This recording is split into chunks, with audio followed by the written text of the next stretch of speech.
Well, hello and welcome to the Tennis Podcast on day 5 of the Australian Open, recording at around about 11:30pm in the Media Centre's Creator Lounge, just like the young, relevant content creators that we are. And yet, today feels like it was all about the millennials, the remnants of the golden generation, the players trying to hold on for dear life to the sport they love and who they are when they get to play it and taste victory. And nobody epitomises that more than 40-year-old Stan Wawrinka, who has completely stolen the show at Melbourne Park today. 2 weeks ago, it was rumoured that he would be denied a wild card to play the Australian Open one last time.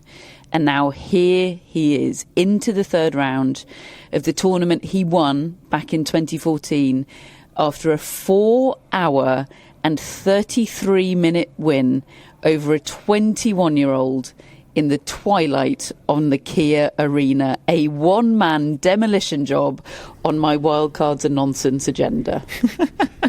And I'm prepared to be magnanimous about it. And thank you, Nick Kyrgios, for giving up your spot.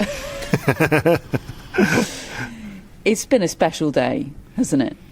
Yeah, it has. And he not only had a moment where he got to feel the love of the crowd again, but to come out victorious over the distance in proper trademark Stan Wawrinka style was as much as he could ask for and hope for, I think. I mean, he set up a third-round clash with Taylor Fritz, which I would expect that's probably where it'll end for him. But to be able to go toe-to-toe like that, those are the sort of matches, I think, when you look back on his career, there'll be some matches where the spectacular shot-making will stand out, like the Novak Djokovic final at Roland Garros and the matches he played against Djokovic here.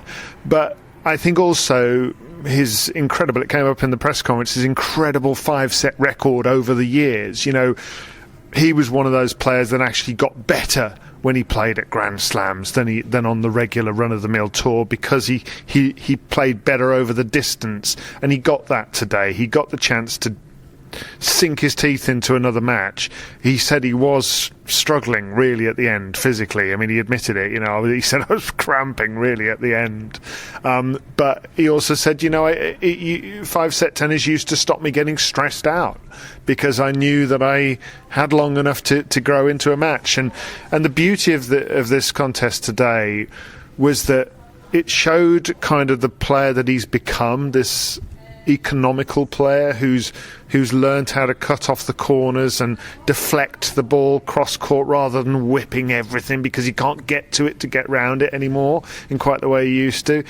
He's not putting stress on his body in the way that he might have done 15 years ago, but there were still a few snapshots of the backhand down the line on the run and stuff like that, and finger to the temple, and yeah, it was everything I hoped Stan Wawrinka would get at the Australian Open this year, regardless of what happens now.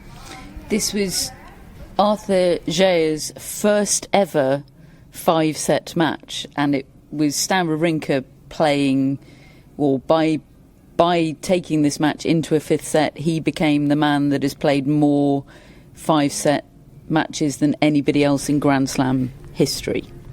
Right? Yeah, it was perfect, wasn't it? Yeah. You had those two extremes. Yeah, this was Stan Wawrinka's 49th 5th set match at a Grand Slam, overtaking Federer's record, in fact, as an Open-era record. I suspect Novak Djokovic might have his eyes on that record. He's only a couple behind. But for now, it is Stan's. And, yeah, it was really, really special. I mean, the whole match was an absolute scene. You know, there was, as you said, Gea with both of his knees taped. He also puked in a bin at one point. There was a man inexplicably dressed as Willy Wonka in the crowd. Like, there were broken shoes going on. Like, it was like you said, it stole the show. Like, everyone just suddenly was gravitating towards Kia Arena. That's where the noise was coming from. It was just the place to be.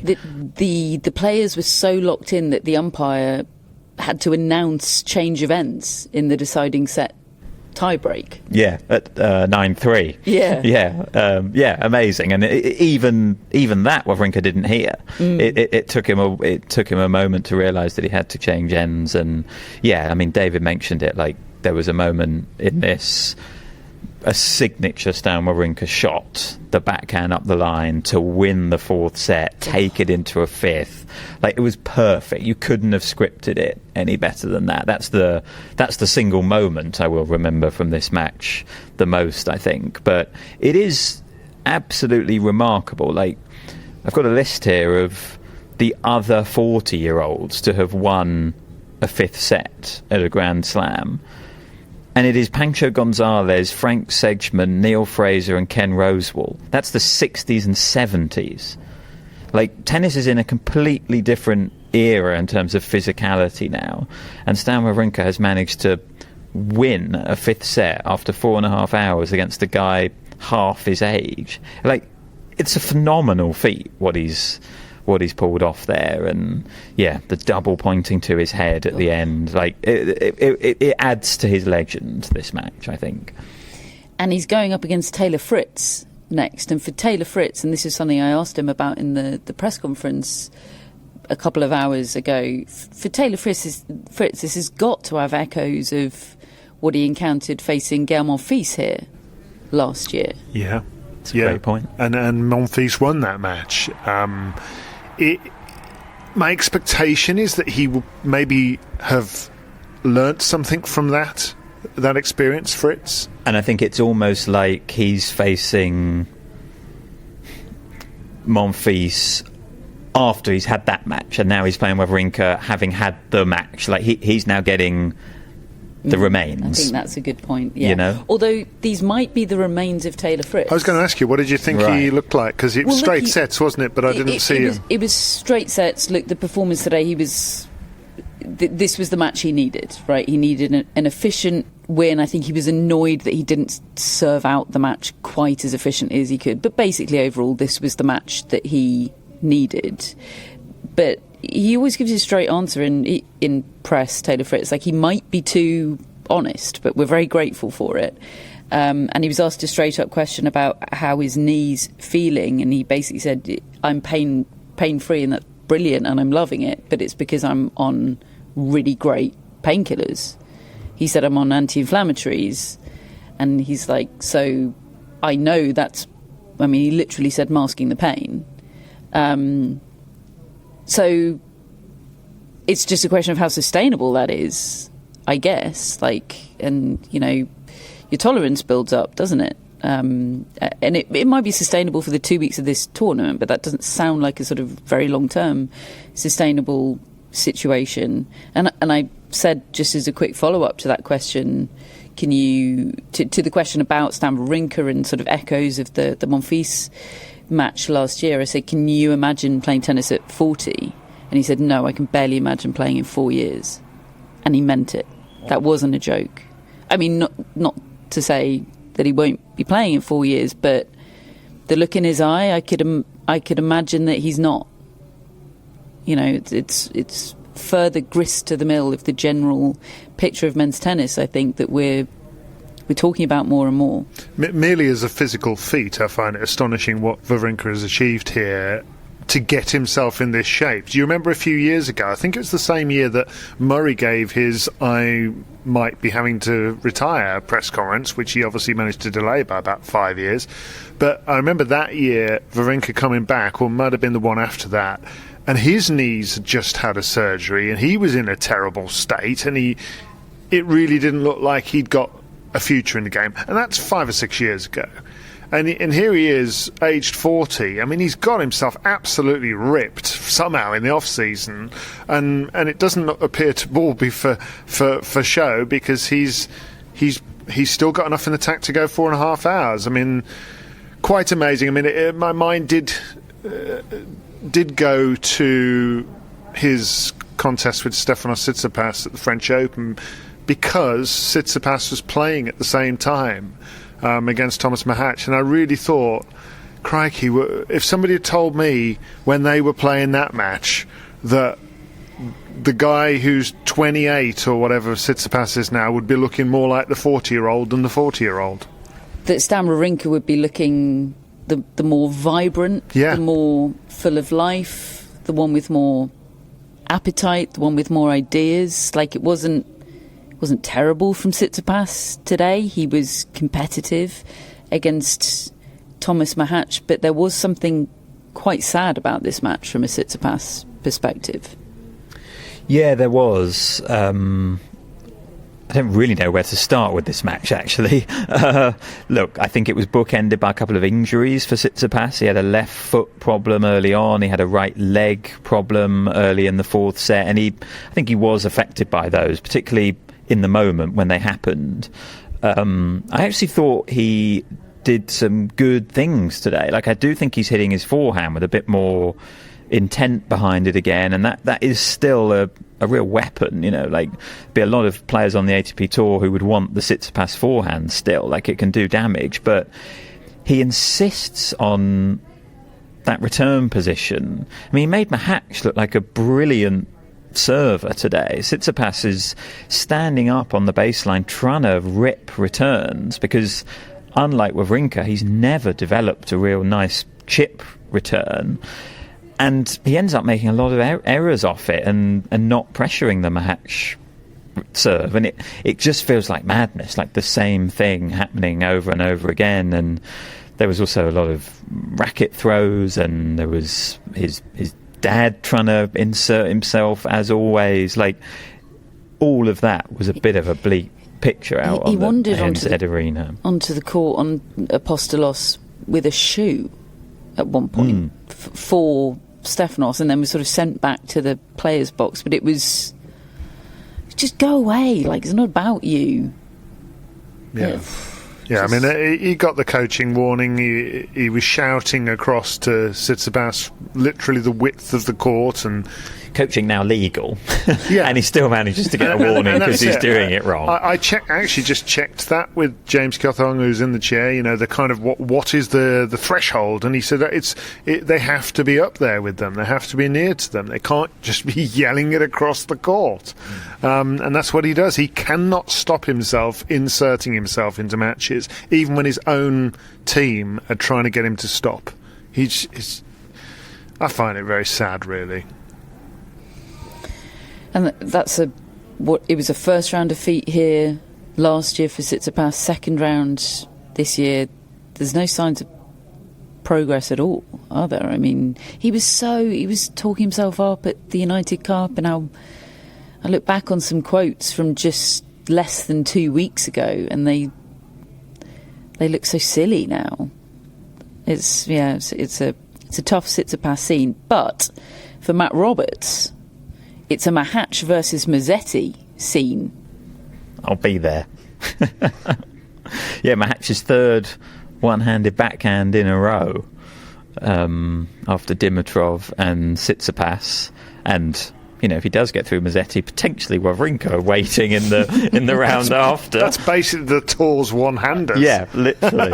I thought Musetti was better today than he had been in his first round. He's got so much more game than Sonego, who he beat today in straight sets, and a very clear game plan, like everyone's got, really, against Sonego. Like, if you can find the backhand with enough regularity, you will get on top of the points against him. I imagine that's quite easy to do when you've got Musetti's backhand.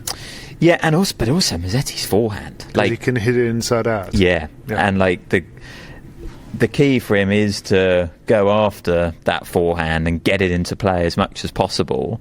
But then he's also got the other options in his game that he can use to defend. And he was driving Sonego nuts by just constantly just putting the ball back on the baseline. Like, if I close my eyes and think of this match, I see Sonego having to deal with a bounce smash on the baseline as Musetti's got another one back, and just holding your breath, not really knowing where that bounce smash is going to go.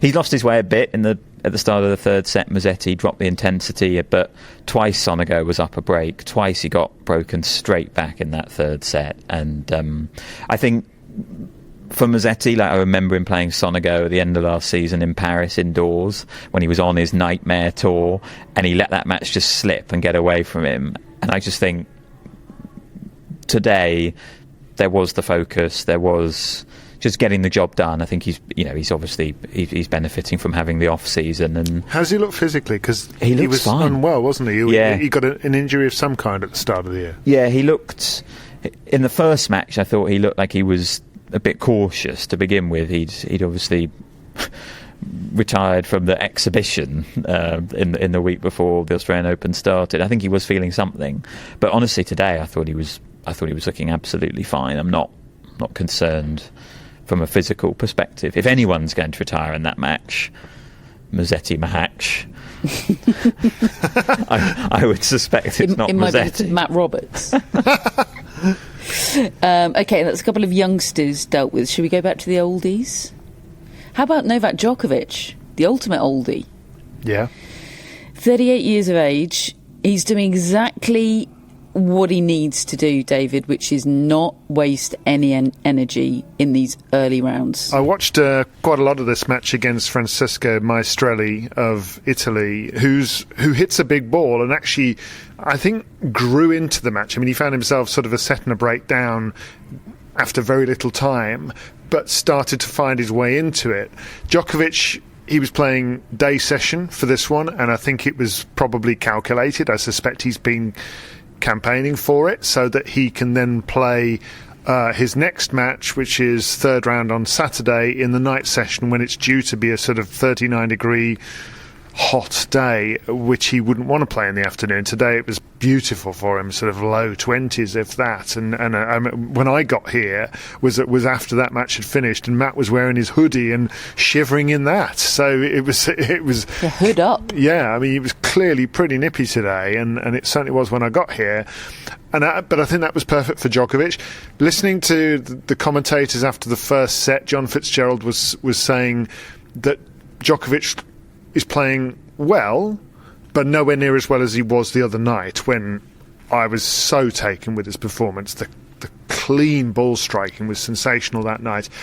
But I still think it was pretty good today, because I watched the next set and a half of this, and again, a little bit like Wawrinka, his understanding of the court and how to just not get embroiled in a physical contest was there for all to see. And I think you're actually absolutely right, Catherine, because I suspect when he then goes back into the night sessions, his timing will return more. The 10 titles will come into play, and he hasn't expended too much energy. Okay, well, the conditions might not be a problem for him on Saturday, David, but the opponent might be. Who's that? It's Bertik van der Zandschulp. Oh, he's in form. It's the marvel. He is in form. I mean, maybe that's the problem. Bertik's at his best when nobody sees him coming. Yeah. But he is playing well. Straight sets today against Jerry Shang. And it is exactly the sort of match where he comes alive, isn't it? Absolutely. Historically.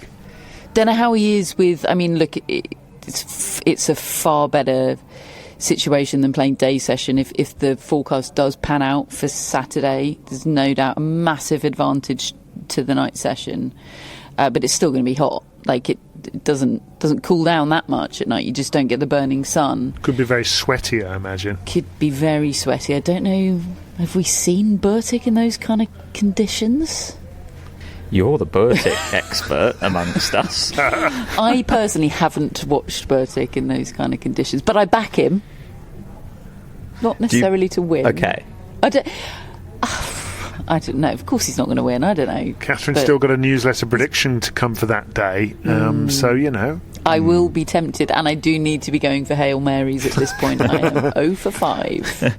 And I do think it's not insignificant that Djokovic is looking physically fine so far. Like, I know we've focused a lot on his physical issues against Alcaraz and Sinner later in the tournaments, and obviously that's still a question to be answered if and when we get there. But I do think, like, through a lot of the early rounds at Slams last year, he was having problems even then, you know, and it was therefore accumulating and building up. You know, like, I remember in the US Open, every match it seemed like there was something. I remember the TN one in that second set, the Norrie one. Like, there were just a lot of moments where you thought, Djokovic doesn't look right here physically. He'll probably get through because he's good enough, but here he is looking sharp and fine physically. So sort of everything so far is going as he would have liked. Except for the draw. Other than the draw. Nightmare draw that is Botic van der Zandschulp. Staying with the oldies, Marin Cilic, folks.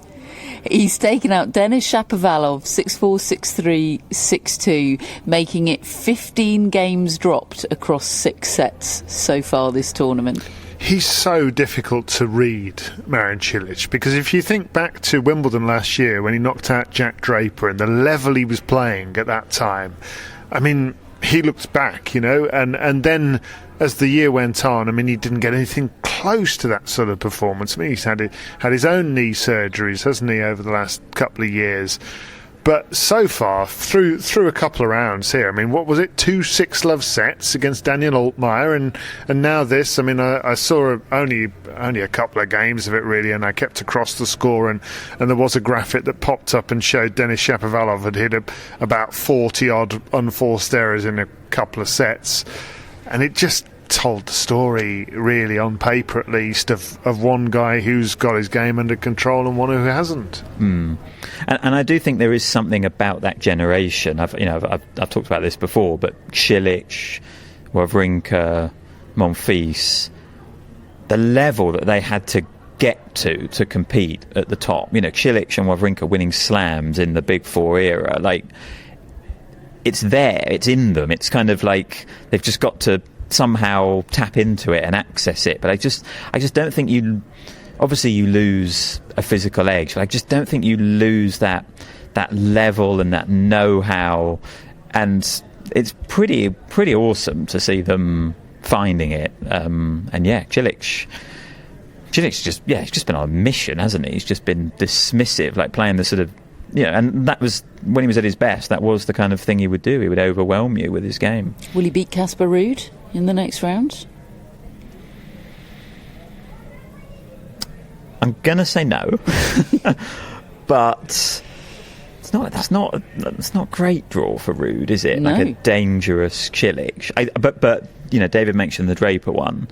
Like, that's the other thing. How many times can you keep doing this when you are that age? Like, I do think inconsistency creeps in a way that it doesn't when you're a bit younger. And also, I think, struggles with the heat. Gael Monfils said of his match a couple of days ago that it wasn't even, air temperature wise, it wasn't even a super hot day, but he was in the heat of the day with the sun beating down on the Kia Arena, and he said it really took him by surprise, but he felt himself struggling with it. And my understanding is that does increase as you get older, and I don't know whether that will be day session or night session on Saturday, but it's going to be tough on Saturday. And you could imagine Ruud is going to make it physical, and the fact that, I mean, he's 2 sets to love up and 5-3 up against Jamel Munar, who's a physical player to have to get past. Ruud looks in good nick, actually, so far as well. I mean, Cilic is going to have to play big tennis. I think he can't just be consistent, whereas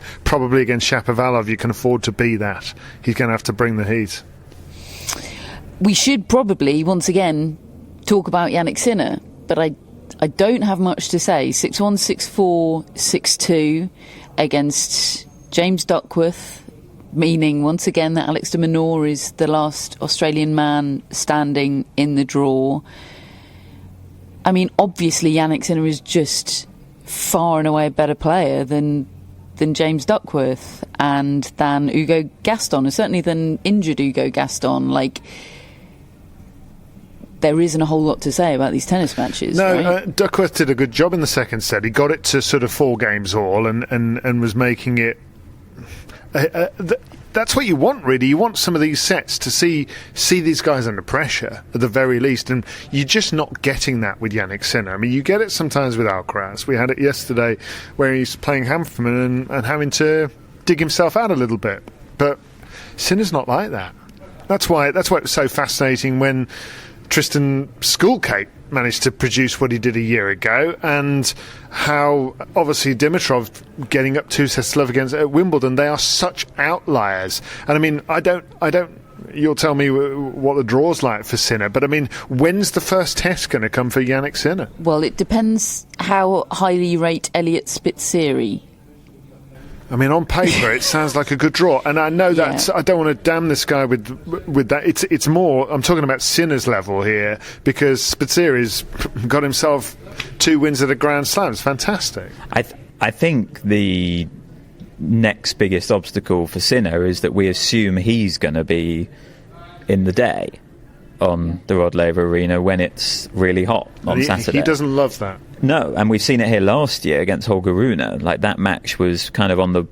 I'm pretty sure that was like the one hot day of the tournament that we had, and Sinner happened to be playing, and he was shaking. He was in a bad way. He was really helped out that day by the fact that the net broke, if you remember, and they ended up having a really long break, and he got in the aircon, and look, he played well. He turned it around, but we know he struggles in those conditions. Look, maybe he even tries to wangle himself a night session on the second court, like, to try and get out of the heat. I don't know. But I would suspect him to be in the day, because I'm almost certain that Djokovic is not going to be in the day on Laver. So that's a factor. Like, obviously, I must say I don't know enough about Spitzeri to know whether he is going to enjoy those conditions or not. But, like, I've got that in the back of my mind for Sinner in the next round, but I suspect that the level gap will be such that even if he's a bit compromised, he'll still have too much, and he'll find his way through. Yeah, look, he's 24, Spitzeri. He is from Connecticut, and he's a college guy. Went to the University of Texas, and they did this huge generalisation here, but they do tend to be pretty hardened to all sorts of conditions. They breed them tough in US college. So we'll see. I know who I'm picking, but we'll see. Ben Shelton took out Dane Sweeney 6-3, 6-2, 6-2. He now plays Valentin Vacherot, and maybe that'll be the match where we find out how good Valentin Vacherot actually is. I'm looking forward to it, because Vacherot, having won that title in Shanghai, he was one of the fascinations coming into this year, wasn't he? Is he more than that? Was that a flash in the pan? I still think that is to be discovered, but the fact that he's come to a Grand Slam and immediately reached the third round, which is what he's supposed to do on his ranking, I think is a really good sign. Because this is not somebody who has Grand Slam tournament pedigree. I watched him a fair bit today against Rinky Hijikata, and I realised that he's supposed to win that, and he did drop one set, but he was playing big tennis. He's standing and delivering on that baseline, and I'm really looking forward to watching him against Shelton, who I think has started this tournament maybe looking better than I've seen him start any other Grand Slam tournaments. And I realise it's early days, and he's beaten people that he's supposed to beat, and are not in the same sort of ranking zone as he is.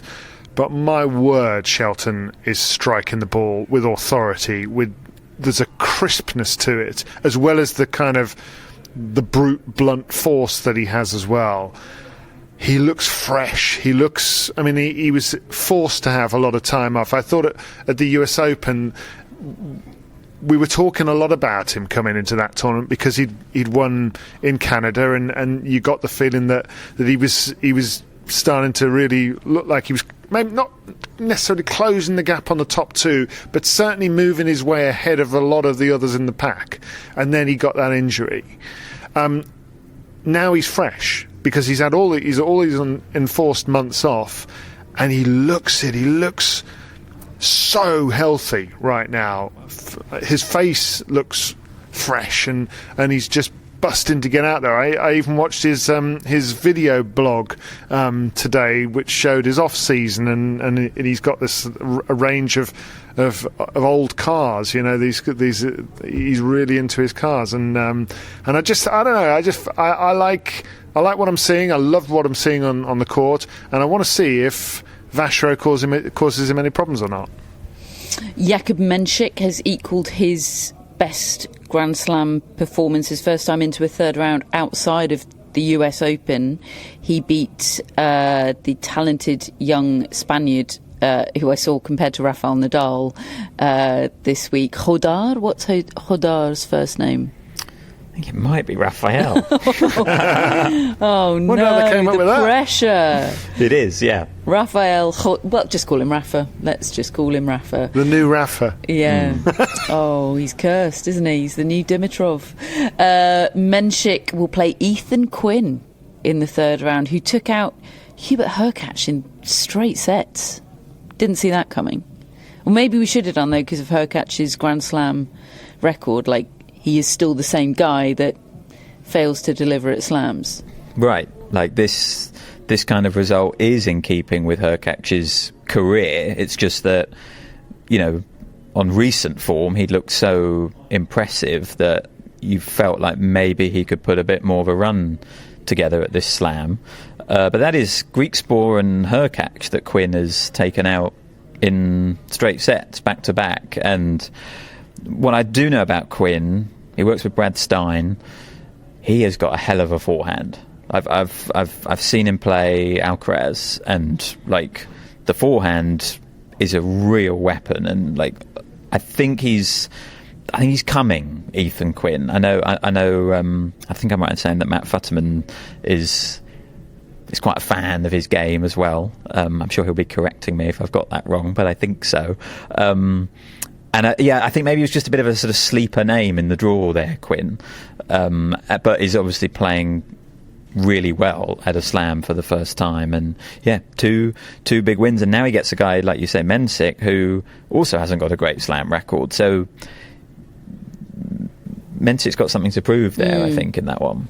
Yeah, and look, for him, much as everything we just said about absolutely, Quinn, like massive opportunity. Yeah, and like considering how strong this draw is, you know, there have been so few upsets through it. Like some of these third rounds are between, you know, established names.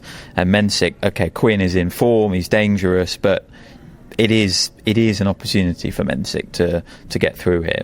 So few upsets. It's crazy. Like, it's setting up an incredible second week. There has been one in the women's draw tonight, and we will talk about that in part 2.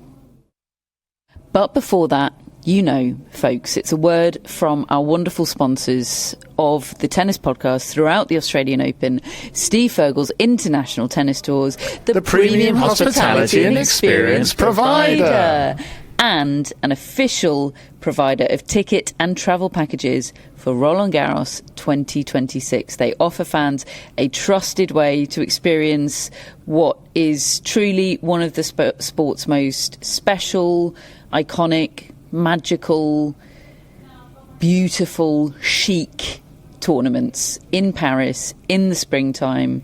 It's just an incredibly special experience, and Tennis Podcast listeners can save 10% on that experience with Roland Garros ticket packages with Steve Fergal's International Tennis Tours. You can just get official tickets, you can get premium hospitality options, all of it secured the official way, giving you peace of mind. So whatever kind of a trip you want to have to Roland Garros and Paris in 2026, Steve Fergal's can put it together for you with a 10% discount. Just go to tours4tennis.com/podcast. That's tours, the number 4tennis.com/podcast, and use the code PARIS10 to save 10%.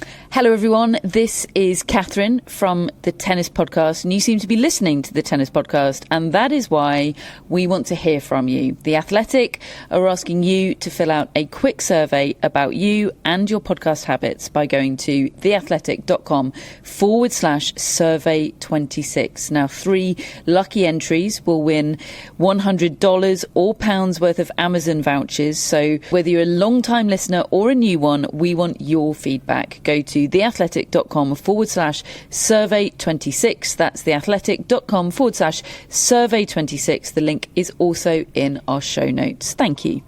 So welcome back to part 2 of tonight's tennis podcast, where we do have a fairly big upset to talk about in the form of Belinda Bencic going out to Nicola Bartunkova. But before that, I feel like we should go to the aggro, because there's been some fairly sizable aggro tonight. This one snuck up on me. Look, Sorana Cirstea has a bit of a history, but Naomi Osaka, as she's was telling us in the press conference an hour or so ago, absolutely does not have a history. She said she's never had a no-look handshake before. She's never had cross words with anybody at the net. She was really startled by what happened at the end of her match with Sorana Cirstea, which was Cirstea having some words with her. As I say, no-look handshake.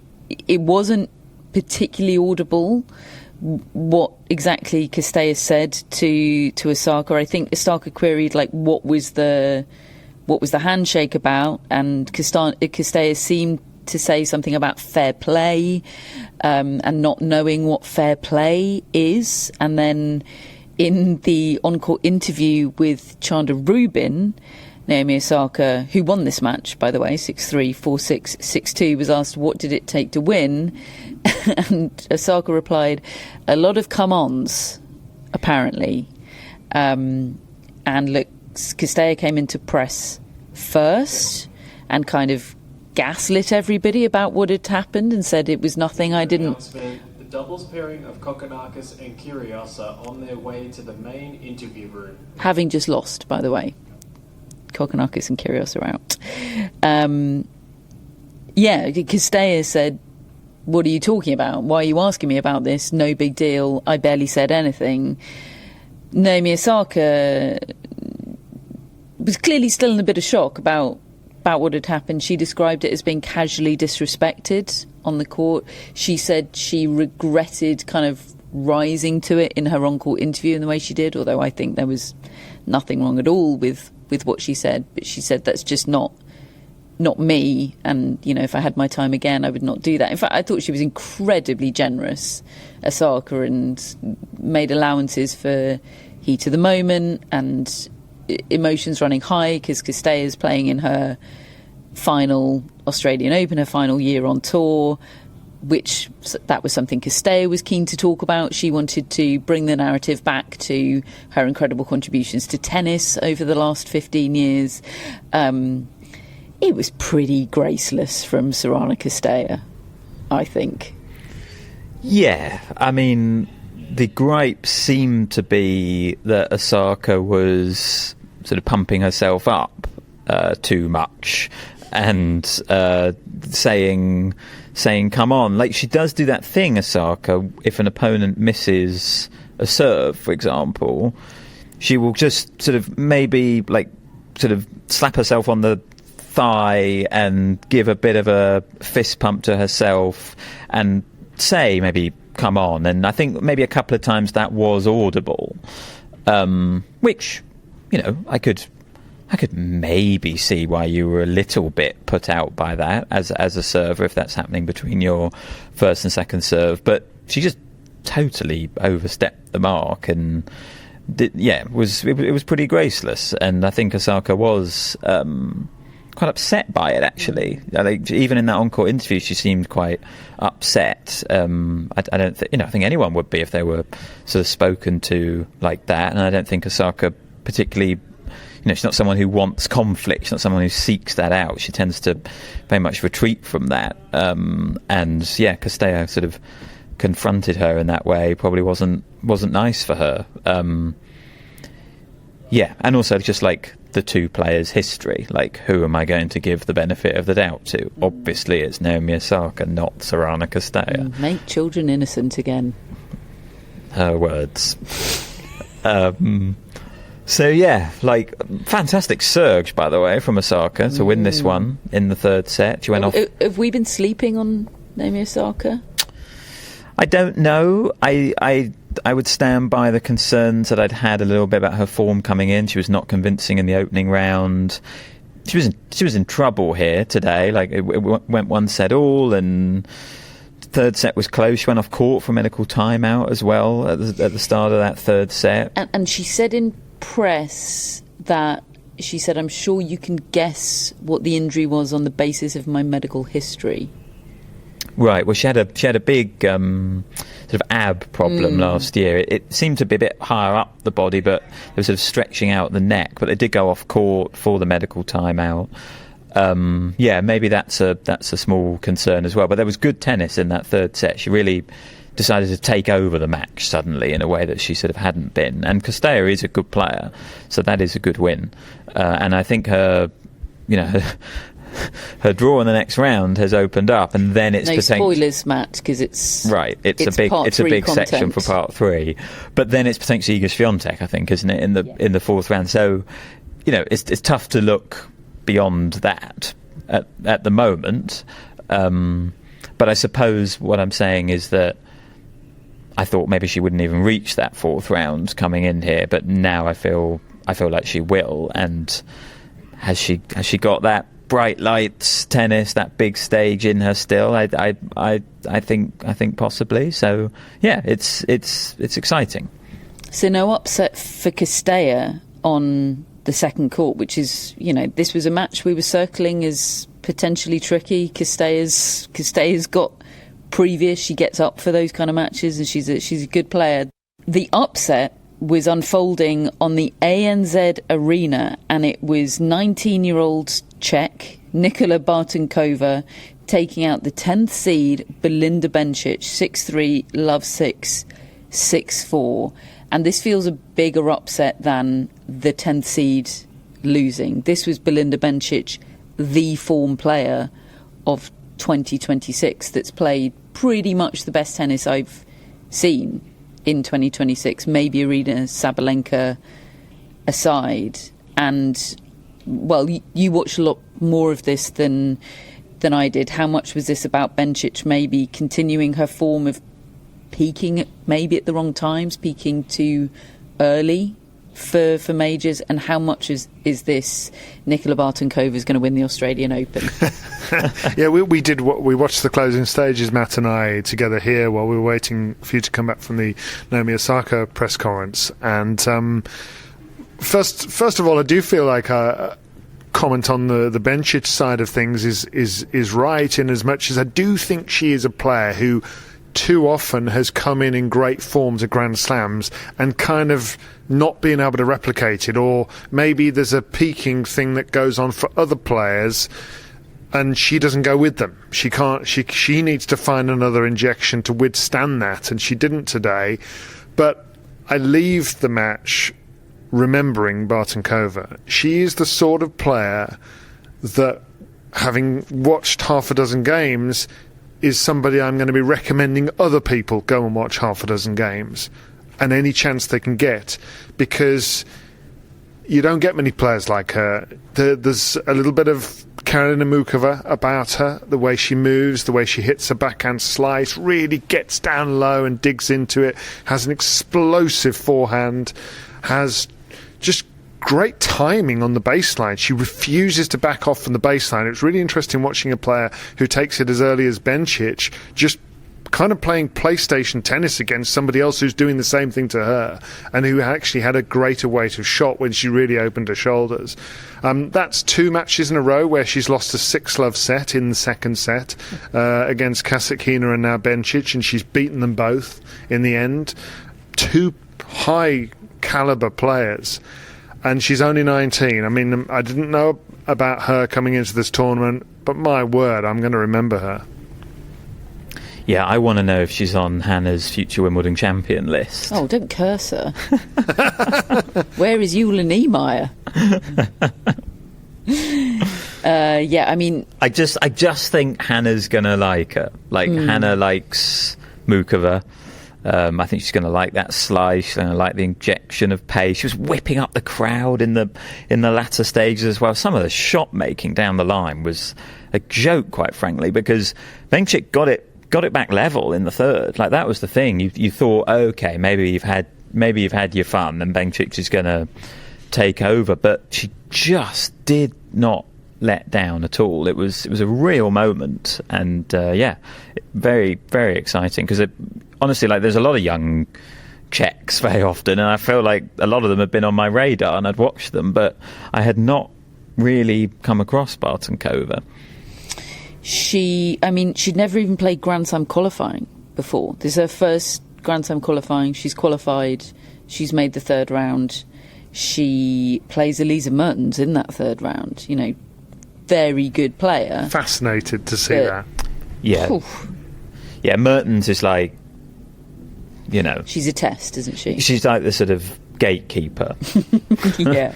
And how much has Bartunkova got left in the tank is the other question. Exactly. This is all new. And there's also Valentova still in the draw. An 18-year-old Czech. Like, it's the Czech radio guys sit behind us in our working room. Busiest people in the world. My God. Yeah. Get those guys a beer. They are working hard. Valentova's got Rybakina next, to beat Gracheva tonight in the Rod Laver Arena death slot. Maddison Keys, a winner in the first match of the day, 6-1, 7-5 against Ashlyn Kruger. Kruger served for the second set twice, but Maddison Keys, Matt says, is playing like it's 2025.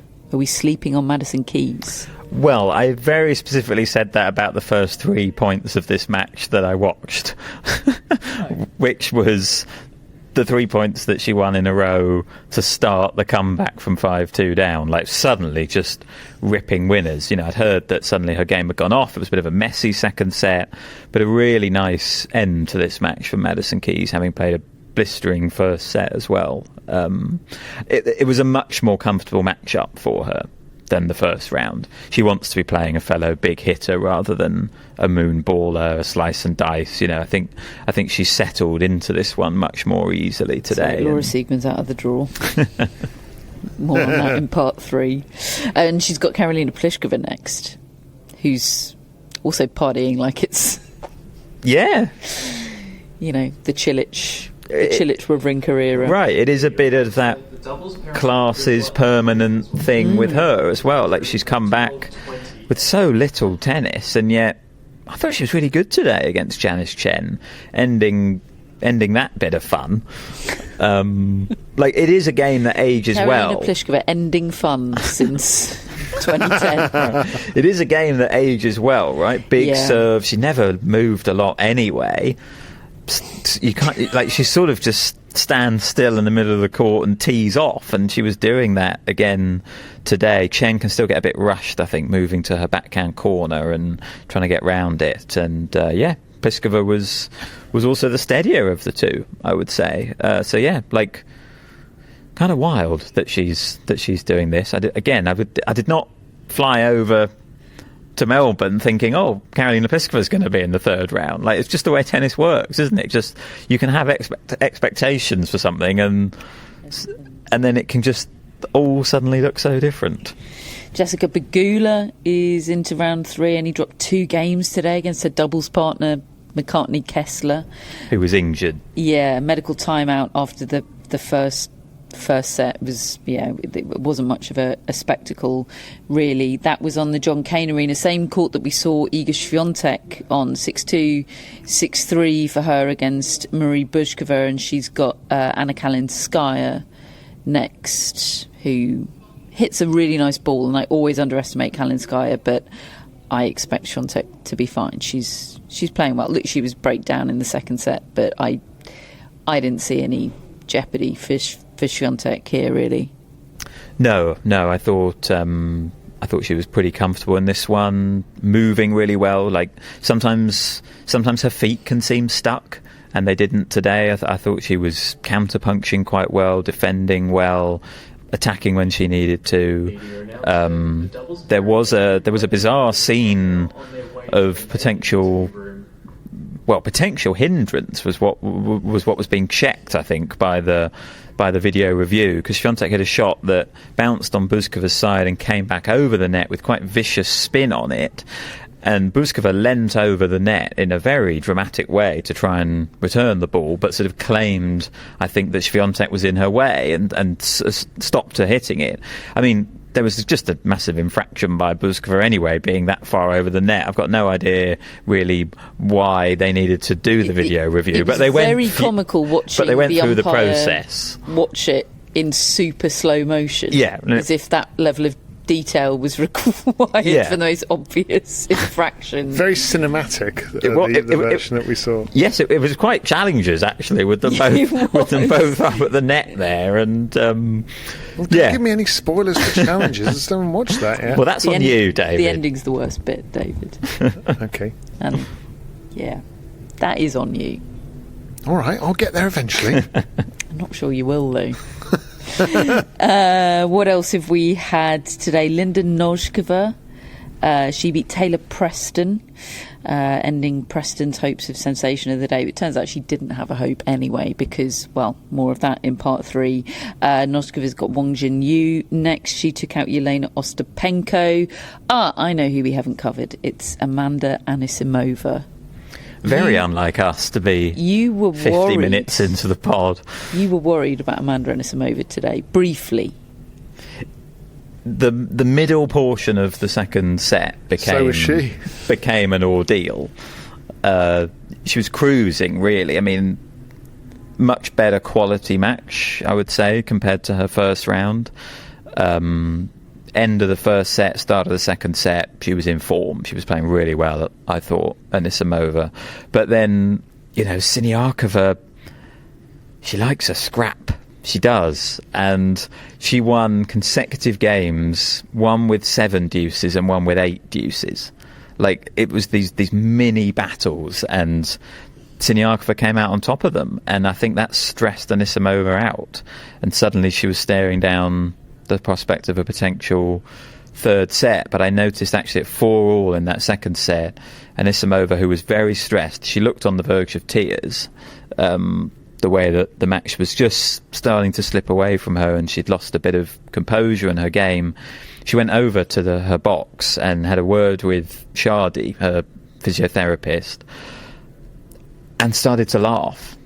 It was just like a pressure relief. It was just suddenly like, okay, that's happened, but it's 4-4. You've been playing well. You can still win this match here. And she just relaxed a bit suddenly and ended up winning that game and winning the match. And I thought that was quite notable in this one. The influence that you can now have speaking to your team. And I do think some players, look, every players are different, but when I've played tennis and been stressed, I can't imagine wanting a load of information. And sometimes I think just having a little conversation and being able to relax a little bit is going to be more helpful. Want to have a chat about the traitors?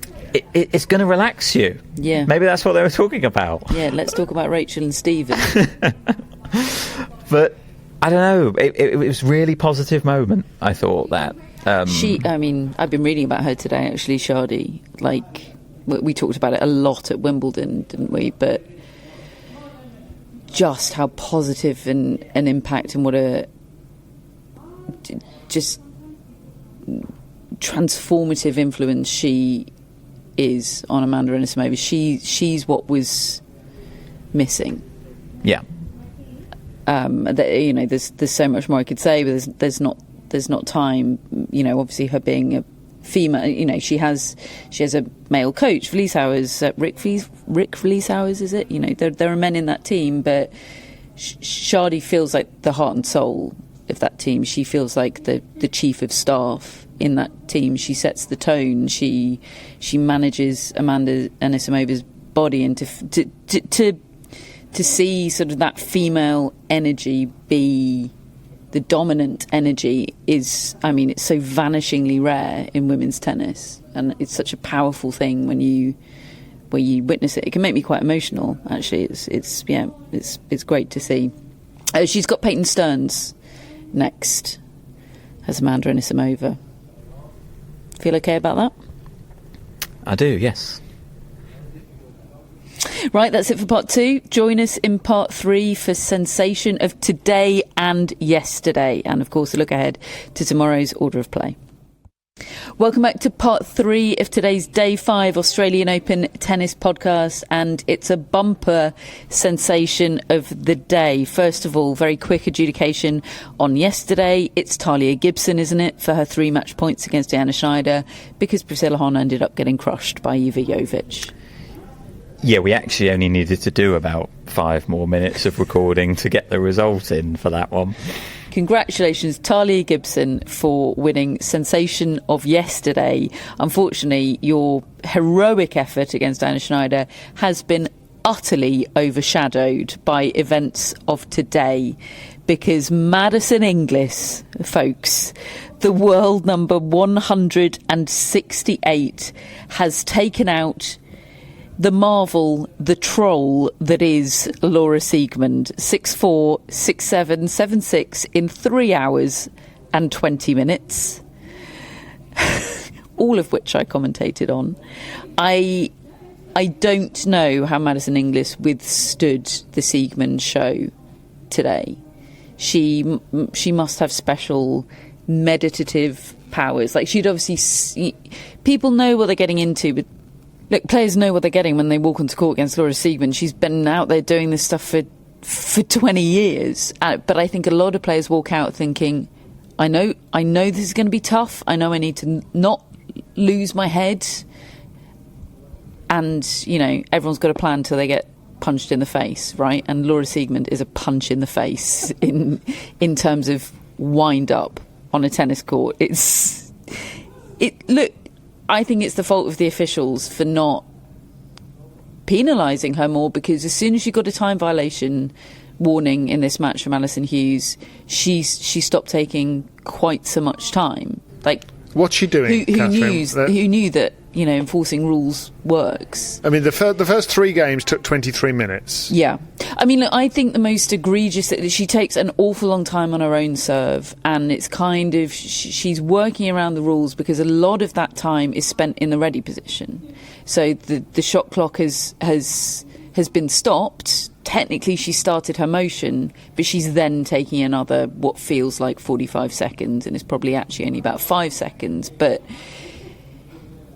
it's a wind-up. It's like it's pushing the rules, but that is one of the least egregious offences, I think. It's not playing to the server's pace. The rule is you play to the server's pace, and she's frequently holding up the server. Walking off after a towel, putting her hand up. Turning around, going to the back of the court, just simply not being ready and having her back to the server.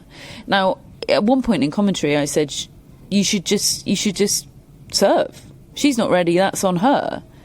And then very ironically, later in the match, Siegemund did that to Maddison Inglis and had the audacity to argue with Alison Hughes when she was told to retake the serve. Now, this was very shortly after she'd been given the time violation, and her argument was, well, you told me to play more quickly, so I served quickly, and it's her fault she wasn't ready. And I feel like she was trying to snooker me for what I'd said earlier in the match, because yes, that is what you should, you know, the rules are that you play to the server's pace, but you, of all people, having the audacity to fall back on that rule in your own defence is outrageous. She is outrageous. She's pretty despicable, to be honest. Anyway, she did have to retake the serve, and she won the point. So, you know, she is incredible. She's an inspiration in so many ways. She's 37. You don't have any doubts about her physically. I feel like she could have gone another 2 hours out there. She's making so much of her game. Like, there's never been a greater maximiser than Laura Siegemund. She's having some of her best results in her late 30s. It's all inspiring, but she's also an absolute troll, and she must be stopped. She was. Enter Maddison Inglis. And yeah, like, you kind of love it, because I came back to the media centre. I thought, there was part of me that thought I was going to be coming back and you were going to be like a different person. I thought we might be in a situation. I thought you've done 3 hours of commentary. You're going to be mad. You're going to be derailed, and yet you were kind of buzzing. Yeah. The faff is the problem. Absolutely, the slowness. But you do like the show and the troll a bit, and it is funny, and of it. You lean into that. As I've stated on a previous podcast this week, I am fun. I like fun. Nothing says being fun more than having to point out that you like fun. Yeah, she's funny. It is funny. It was funny. It was funny when Maddison Inglis was laughing about it in the first set. She had the most incredible attitude to it. There's a part of me that was like, you should be getting pissed off at this. Like, why aren't you getting pissed off? That is the human reaction to this behaviour. I realised in the press conference why she wasn't, because she's just the most delightful person who just doesn't... David, you can be a delight and still get annoyed at Laura Siegemund. What are you trying to say? She is a delightful person. She is. And, yeah. Played bloody well as well, didn't she? Siegemund served for the match in the deciding set. Well, Inglis served for the match in the second set, and when she didn't get that and lost it on the tiebreak, I thought, this could be over. And she was down. She was down a break at the early stages of the decider, and it felt even more over at that point. And yeah, she's got quite a temperament, Maddison Inglis. She's lacking weapons. I think Naomi Osaka is going to be very tough for her in the next round. I suspect that's where the dream run comes to an end. But she had her moment there, and boy, did she earn it. Yeah, 7-6 in the third. Absolute scenes out there. And Jason Kubler, her fiancé, Kublev, he was there at the start of the match. He had to leave to warm up for his doubles, because he and Mark Polmans have just taken out Kyrgios and Kokkinakis. Thank you for your service.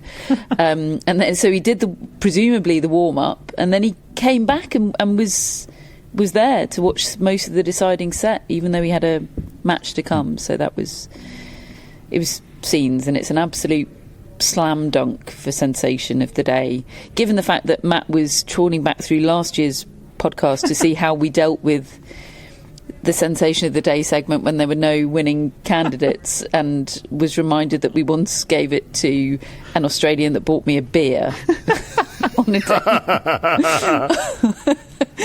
on one of the days, considering that was the territory we were in for a while.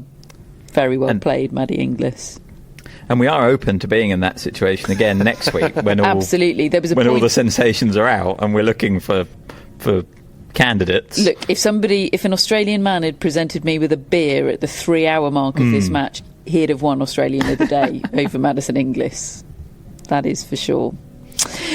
Tomorrow's order of play. It's round 3. We're into round 3. This is where the matches start really diminishing. Yes. You suddenly realise that there's not that many singles matches on the order of play. Yeah, and mixed doubles. You start getting sensation mixed doubles pairings. Suddenly Lizette Cabrera is on the schedule. Right, starts on Rod Laver Arena with Arina Sabalenka against Anastasia Potapova. Second on, day session, Carlos Alcaraz taking on Corentin Moutet. The night session starts with Francis Tiafoe against Alex de Minaur. Reset Tiafoe. He says this reset is different. This new leaf he's turned over, this new team he's working with, he says it's different. The Athletic reported that he was out there. He stayed on the second court last night over his victory over Francisco Comesaña to hit some extra balls.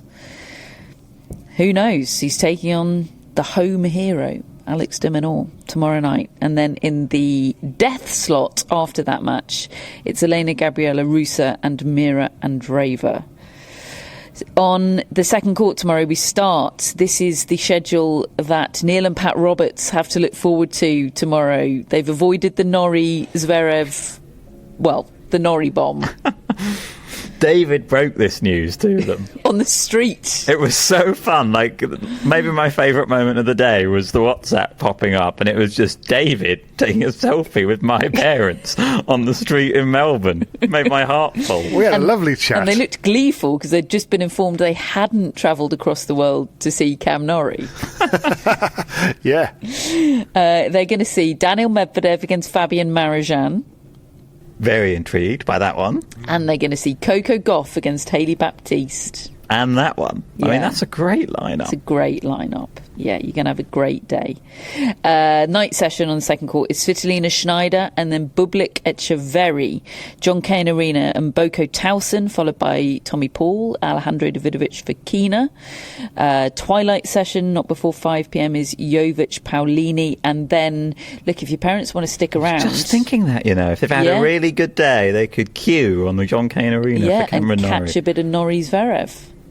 There is 0% chance they're doing that. Kia Arena tomorrow, Lerner Tien against Nuno Borges, Zeynep Sonmez against Yulia Putintseva, Mukova Linette and Cerundolo Rublev. Lots and lots of doubles out elsewhere. Some fun doubles. Siniakova Townsend in action on court number 6, the bar court. Fun. I mean, all sorts of sensations. We have enough candidates here that I think we can find at least one. And if anybody wants to present us with beers, that will also deepen the pool of candidates, and that will be most welcome. That's all for tomorrow, when we'll be back, of course. Mascot Gus today has her tongue hanging out. She looks breathless with the drama she's seen. And Gus, I find that very relatable. So thank you. You always sense the moment. Hello to Bodie. Hello to Maisie. Hello to Roger. Hello to our top folks and executive producers, Greg, Chris and Jeff. And hello to our shout-outs, whoever they may be, Matt. Hello to Fee Simpson. Hello, Fee. Hi, from Fee. Brisbane. Oh, perfect. Well, close to perfect. Fee says, long-time listener and proud friend of the pod. I lived a lifetime dream of visiting Wimbledon for my 50th in 2025, and it exceeded my wildest dreams of how awesome it was. Oh, that's nice so to hear. Nice. Good on you, Fee. Oh, like Fiona Ferro. Very good. Very good. Unfortunately, I just think of the pandemic when you say Fiona Ferro. She was a middling Frenchwoman having a good run in a pandemic, wasn't she? She was the first one to win a tournament, wasn't she, after the pandemic? Yeah, on I'd say clay. afterwards, when tennis returned. I thought she was quite good for a while. Maybe she is and was. Fiona. Fee. Sorry. This isn't a shout-out to Fiona Ferro. This is Fee. And hello. We've also got James Nathan. Hello, James. Right, James. Who says, like Geary Nathan. Very good, James. And like James Duckworth. Yes. Who I often call Jack Duckworth. Which is a reference that about 5% of our audience will understand. My mum will know that one. Those that do will really enjoy it. And I'll definitely get a text from my mum about it. My mum will be punching the air at that. James is from Auckland, but living in Hong Kong. And actually, this is a little bit sad, I'm afraid. This was obviously written before this Australian Open. And James says, my favourite shot of an active player is the Dimitrov backhand slice. I hope Grigor doesn't get injured at a major in 2026. Ooh. Yeah, that's too late. But, there's three more majors still to come. James, people bounce back. Yes. Look at Marin Cilic. Look at Karolina Pliskova. And you just never know. Look at Stan Wawrinka. Yeah. You never know. Thank you, James. And finally, we have Caroline Dove from Arizona. Hello, Caroline. Hi, Caroline. Caroline says, not a hotbed of tennis, but the high school and college have tennis teams and lots of dogs love chasing tennis balls. I feel like I know the name of the tennis team in Arizona. But actually I realise what I'm thinking of is a reference from the movie Speed. It's the big hinge moment in Speed, isn't it? Where he calls her a wildcat and it's the Arizona Wildcats. But this is a fictional movie, so maybe the Arizona Wildcats don't exist. What are you looking at me But I for? bet you Caroline knows that reference. Well, how old is Caroline? Who can say? Have you seen Speed, Matt? No. Oh, that was the bomb It's a in the good movie. 90s, that was. Yeah, it's a good movie. Sandra Bullock, a runaway bus that he had to keep at a certain speed before it blew up. It's brilliant. Yeah. That does sound like something I would enjoy, It's a actually. proper thrill ride. Yeah, it's great. I think I might have just given away the plot twist. And I've given away the rest. Don't worry, it's 1:45 in the morning. The chance of me remembering that bit of the pod. Caroline, thank you very much. Like Caroline Dollarhide. Exactly. Didn't we have I mentioned her the other night. A new Caroline? I'm happy to go Garcia. There we go. Caroline, thank you very much. Caroline, James and Fee. We thank you for being friends of the Tennis Podcast. If you'd like to become a friend, the link, of course, is in our show notes. We are part of the Athletic Podcast Network. It's been a fun day. We're going to come back and do it all again tomorrow. We'll speak to you then.